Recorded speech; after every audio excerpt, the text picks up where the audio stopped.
County in northern Utah until 4:15 p.m. Mountain Daylight Time. At 3:51 p.m. Mountain Daylight Time, a severe thunderstorm was located 7 miles south of Clive, Oregon, 27 miles northwest of Douglas Village, moving northeast at 40 miles per hour. Hazard, 60 miles per hour wind gusts. Source, radar indicated. Impact, expect damage to roofs, siding, and trees.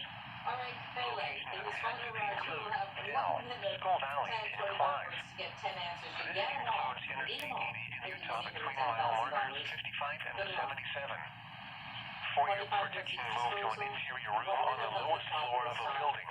Large hail and damaging winds and continuous cloud-to-ground lightning is occurring with this storm.